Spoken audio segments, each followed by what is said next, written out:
Unleash your inner wizard on this Tandy classic, on the most epic edition yet of the CoCo Show.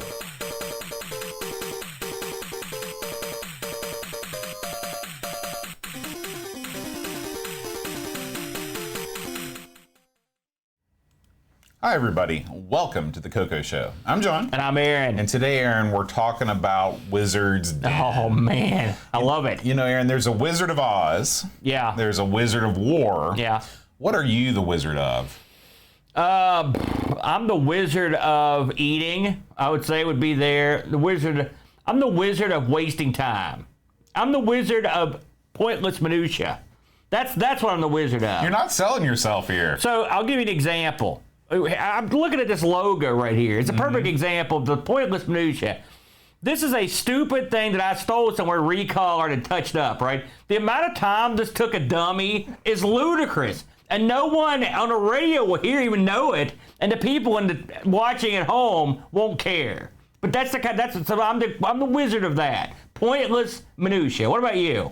Well, I think that I'm the Wizard of boy, I don't know. It's tough. Mean, when you think about magical, mystical powers, I mean, I'd say I'm the Wizard of puppetry. No, that is up for debate. Oh, I wish I had the puppet here right now. You're the Wizard of school, of kid wrangling. Yeah. I think that's a good The Wizard of wrangling is alliterative. So also, I like that. the Wizard of fundraising. Mm-hmm. That's another one. Yeah. You know, a lot of stuff there. You're the Wizard of I'm trying to think of when you have someone else do all the work for you. I'm the Wizard of delegation. That's right. I will say that when I gave that kid $5 to buy me a Kona shaved ice today. You gave a kid a $5 to get you a $1 item? I let him keep the change. I see. It was a $4 item. I see. I was just thinking like you in like the yard with one of those reclining chairs, the little umbrella, drinking like a cold one while Eeps out there with a non-powered old school lawnmower, the ones that just roll, and she sweats pouring down her. You forgot to mention the fact that I'm wearing my seersucker suit, That's too. right, that seersucker suit. And I'm going, That's what I'm talking about right there. You're the Wizard of whatever that is, Boat. I love it. Let's talk about Wizard's Den. This one, Boat, this is a wacky one. Did you ever try this one out before this week? Never. The funny thing about this game is I didn't, when it got picked, I was like, what the heck's this? But I did try this on stream one time. I think it might have been during my Tom Mix stream, if you'll recall. And we'll get into this, but the game, of course, the game is Wizard's Den. It was authored by a guy named Matt Harper. Now, Boat actually schooled me on this guy because I couldn't find anything on Matt Harper. I couldn't find any of the games that he worked on. And then you told me what, Boat? Well, I was looking at the playthrough of this game, and I was scrolling through the comments, and he actually commented on the video because somebody said that it looks like that this game reused assets from Time Bandit. And Mark actually chimed in and he says, no, this game is all original assets. He wrote it when he was in high school and just submitted it to Tom Mix for publication. I see. So this wasn't a contest or anything. He just put it out there. Yeah, he just wrote it as a lark. Well, it's a shame he did no other CoCo stuff because this is a pretty incredible effort. Now, we talked about Tom Mix a lot. Some people have this, and I'm guessing because there's no cover or box for this game. It's a Tom Mix special. You got the manual, and it'll probably in a bag with a disc. This was disc only. In the manual, it says that this was published by Novasoft, and also El Curtis has it on his site. But in the game, it mentions Tom Mix. Right. It's written there. So, and Novasoft was a best publishing arm of Tom Mix. It's amazing to me that Tom Mix was big enough to have subsidiaries. I mean, who's kidding who, Tom Mix? Listen, Tom Mix was the big King Dong of the CoCo. It's like being the world's tallest midget. This was released in '87, and this is floppy only. This was going to set you back $22.95, Boat. Which I think was the normal price back, maybe even a little cheaper than a lot of stuff. They vary depending on what. This is in 1987, so maybe the CoCo the software was cheaper. Well, and I will say that disc only was pretty rare, so I assume it was a pretty large game, I would guess. This will work on, according to the manual, this will work on a CoCo 1, 2, or 3 with 64K. You have to have a disc, and this will work with joystick or keyboard. Yeah. Which, hey, You got to give the kid credit. When he wrote this, he covered all the bases. And here's the best thing about this. It works on joystick or keyboard, but if you choose the joystick option, you can use the keyboard for anything else you want. And if you've got 2 joysticks, you can use the other joystick button as your spellcasting button. It's fantastic. Listen, that's the way you do it. We've talked about this before. Why every game doesn't do this is a mystery, because it's not much to add to the code, and it gives you ultimate flexibility as a player. Every game should support the keyboard. Yeah. Full stop. Yeah. Because a lot of people didn't like the CoCo joysticks anyway, and a lot of people didn't have them. So there you go. Now, Aaron, would you like for me to read to you from the manual the description of what's going on? Go in, get into it, Bo. Okay. The object of the game is to recover the gem of Damocles stolen by the evil wizard. He had the sword, but not the gem. That's right. That's right. So it's believed to be hidden in the wizard's den, obviously. Yeah. What do you think the wizard's den looks like? Recliner I've been in there? I've been in it. It was in Sears. Remember, that's the old arcade. Yeah, So I've been in there. It looks great. Yeah. They got a Hunchback Olympics in there, Bo, and a zookeeper. Man. Yeah. Lead me there now. To recover the gem, you must dare to fight your way through 8 huge levels of mazes and dangers. Beware, not everything is as it seems. The wizard's magic is strong, and he can make you see things that don't exist and not see things that do exist. Yeah. That's weird. Think clearly and don't stray from the path, for if you do, it's certain death. Oh, you'll be straying from the path. That's for one thing, there is no path. Yeah. So you're going to be straying for sure. So what is this game? Well, when it hones into view, when you look at it, it's a game where you control a guy with a sword, and you walk around a omnidirectional map. Basically, it's an overhead view. I mean, what would you? I'm trying to think if you've played Time Bets, I can see why they would say that. But this game is a lot larger in terms of real estate than Time Bets. I'm going to go there. This is very similar to walking around the overworld of a game like The Legend of Zelda. Yeah, it sort of is. It was a little gauntlet thrown in there. But I mean, Gauntlet is different. Gauntlet is different because you are constantly assaulted by bad guys. Yeah. This game is not like that. It's much more Zelda-like. So, as I mentioned, this has 4-way scrolling, which that in itself is fairly unusual on the CoCo. This thing has 8 levels. 8. I only saw 3 of them. And the levels that I saw were huge. Yeah. They're huge. So you start out in the dark woods, and then you go inside the temple. From the temple, you go into caverns, and then it's time for the wizard's maze. I guarantee you not many people made it out of level 4. Then you go into the deep caverns, the marble caves, the lost keep, and then finally the wizard's den. Man, that's a long game. You know what irritates me is, most games, if you're not good enough, you can just hop on YouTube, look at them. Not this one. There was exactly one video of this. I wish I'd recorded my game because I got longer than the video. But I'm not sure how many people have seen the last 3 or 4 levels. I'd love to see it. I would too. So, of course, this game is in the Tandy tradition. It's sort of got, like, I would say, a cross between CGA and, I don't know, micro. It's very Apple II's. It is. That's exactly. Almost. Some of it reminds me a little bit of something like Wolfenstein or something. Yeah, the original. This is the artifacting colors. But I will say that your character controls quite well. He only goes up, down, left, and right. There are no diagonals. And whenever you hit your button, he shoots. So he's got the sword, but he shoots. He shoots something that kills stuff, and you can upgrade your ability to shoot as you go, because there's all sorts of stuff you can pick up in his airboat. So you can pick up a food jar, and all of these things give you an ability, plus it increases your score. So this is a high score game. So that in itself gives you some replayability, because even if you can get all the way to the wizard's den, you can always try and replay the game for a higher score. Right on, yeah. You get the ring, gives you extra shot power for firing your projectile. Got to have some wine in there. Yeah. Okay, you drink the wine, you regain health, just like real life. That's why I'm so healthy, folks. You got the potion. The potion gives you +1 magic power.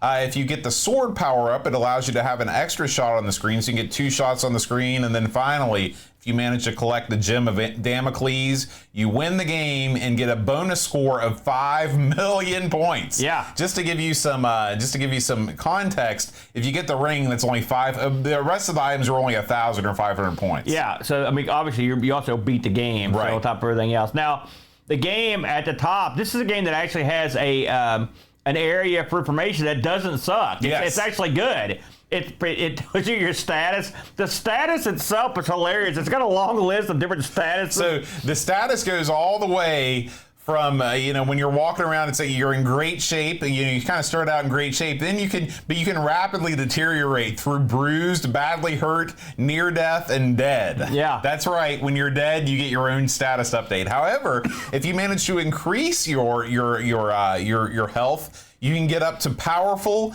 If you manage to increase your health up to over 20,000, which I have no idea how you do that, a lot of wine. You attain godlike status. Yeah, that's a lot of wine. That's a lot of wine right there.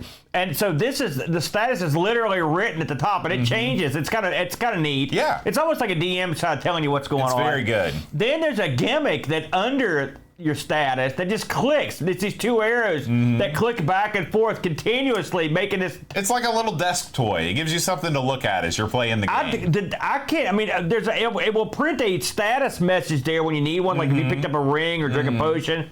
But I mean, for the most part, it just makes a noise, and the arrows go back and forth. But I like it. It makes some noise. Yeah. And then to the right of that, you've got your score, the health in terms of number, your numerical health, which sort of makes the status pointless. But what the heck, And then you also sometimes it's good to be able to see at a glance how you're doing. Then you've got your shot power, and the shot power alternates with the amount of potions you've got.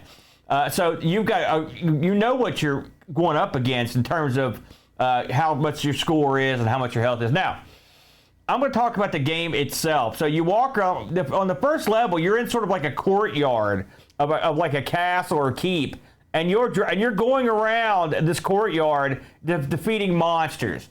Now there's a level of different monsters that go into each upper level. The higher you go, the more difficult the monster. Do you have a list of the monsters, Bo, on this? I do. There's trolls, spooks, squids, scully, pith, balrog, and froggy. Yeah, and balrogs are super duper tough. Yeah. I know that.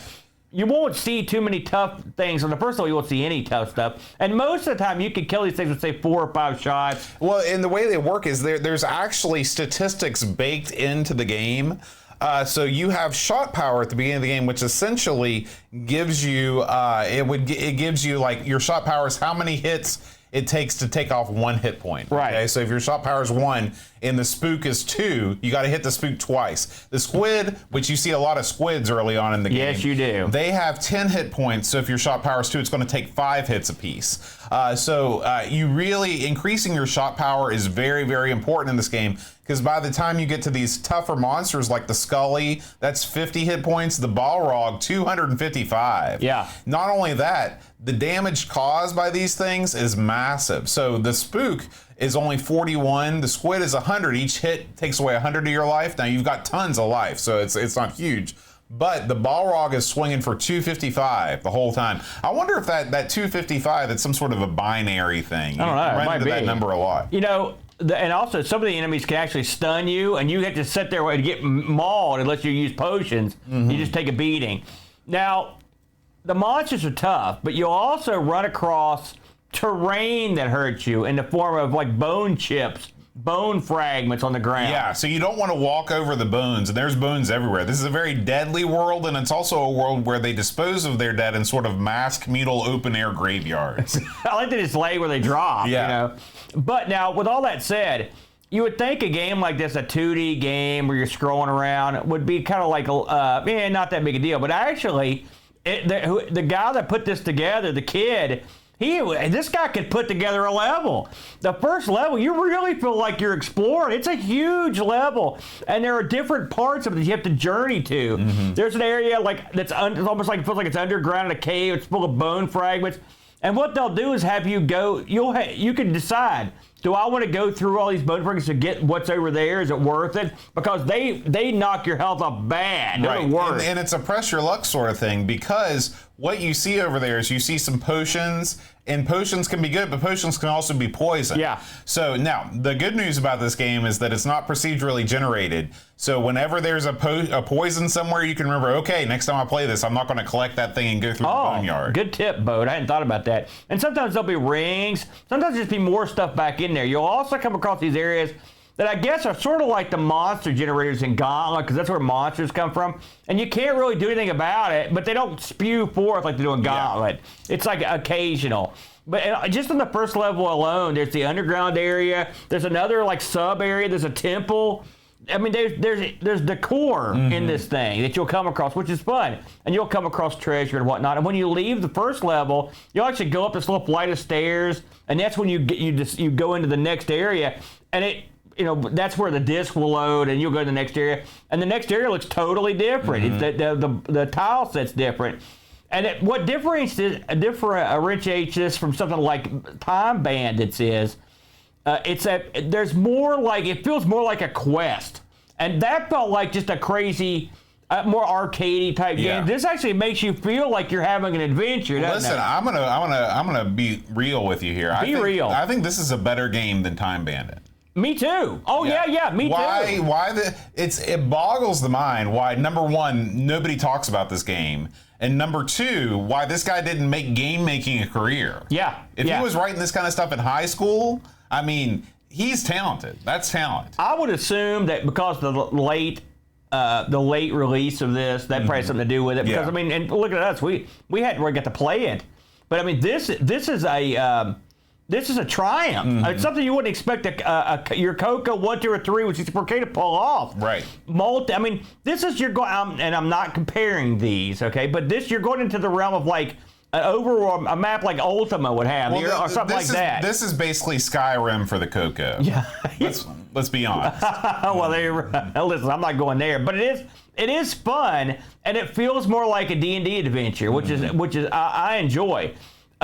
Audio wise, you hear clicking. That's pretty much it. So it didn't change the world in that department. You also hear your score click down when on your health, especially if you're really getting nailed. But that's good because at least okay, I'm really getting slaughtered here. It's time to move. I like all the added control elements. He does a lot of interesting stuff with the levels, like I mentioned, that the way they're set up. It's hard to explain it on a podcast, but when you play it, you'll understand. Stuff is hidden in plain sight, and you don't know exactly how to get to certain areas, but there's some way to get there. How do I do it? You start snooping around. That's the fun of it. And again, I only got to level 3, so I don't have any idea what happens after that, but I have a feeling it's probably pretty awesome. I would love for somebody like Buck Owens to run through this game and show us all the things that are going on here, because I'd love to see what the rest of these levels look like. We should also mention this game allows you to pause in-game. Not something you saw in every game, and you can also toggle the sound on and off as well. Yeah. So it was a very advanced game. Of course, this is 87. Maybe this stuff just hadn't been thought about in the earlier games, but I mean, clearly this guy had played a few games before he put this together, Boaster. I didn't see any sort of reviews. Did we get any Discord action on this? Yeah, we did. We got some Discord action on this one. I believe that we got a couple reviews. We're going to start things off with Exile in Paradise. CoCo Show VIP. He says 9 out of 10 for fun. You want to think this is a Gauntlet clone, but it's not. This is more of an open world adventure quest for the gym. There are many monsters and monsters spawning like Gauntlet, but not the same mobbing, and the levels are more of a world. I'd never seen or heard of this before, and it's a shame. This is a great game with a lot of extras that set it apart from others. Not a lot on the sound, and the scroll is not entirely smooth, but the graphics are evocative of the world for just 4 colors. Lots of variety in trees and such help give you the feeling of exploring, for example. The piles of bones everywhere give you the feeling you're exploring in the wrong places. Definitely a game to come back to again and again. Well done. Mr. Dave 6309 writes, 8.5 out of 10. Amazing games. I wish I would have heard of this in the 80s. Gameplay perfect, graphics great, interest level high. Clearly someone knew what they were doing.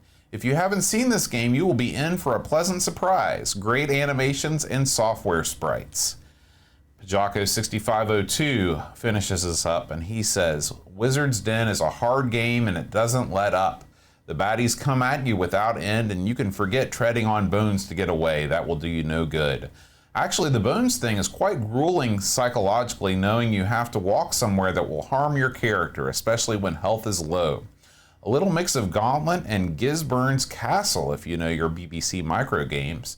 Graphics are really good for the CoCo, and everything looks like what it is supposed to look like, and it all runs buttery smooth. It'd be nice not to get stuck on scenery when you try to move close to trees and such, but a lot of games had that back then. I also got a little lost at times, so having a good level map in your head is needed.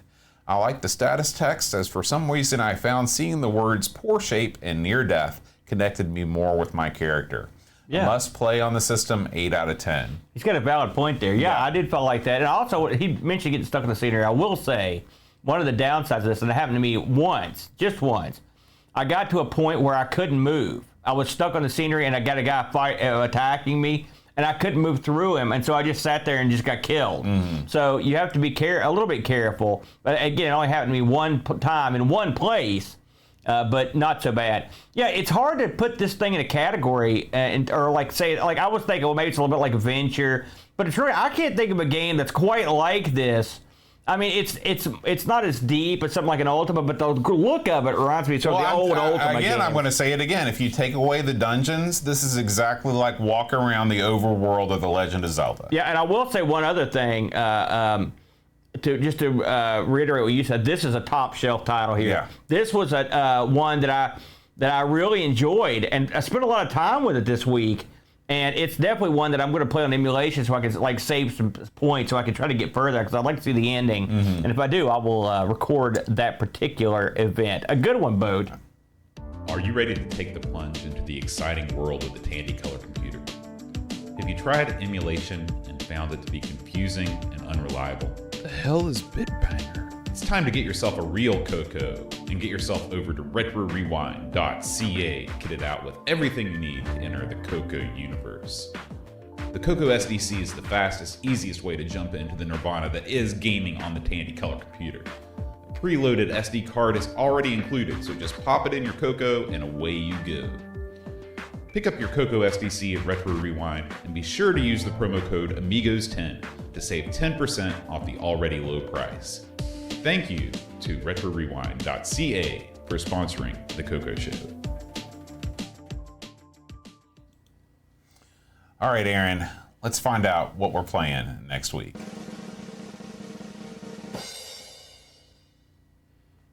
Dungeons. This one I never heard of until it came up. And this is it's like 2018, I believe, title, if I'm not mistaken. So we're going to be going into the not so distant past here to play a code. We have not played a ton of new homebrew. There's been some stuff in there from Nick, a few other guys, but this will be exciting. I'm looking forward to this one big time. Yeah. All right, guys. Thanks as always for listening, and we'll see you next time. And until all hail L. Curtis Boyle. The CoCo Show is made possible by contributions from listeners like you. Patreon supporters help choose the games we play, receive exclusive magnets, and get access to the Amigos Retro Gaming Discord server. Visit patreon.com/theCoCo Show if you'd like to support the show and join our community.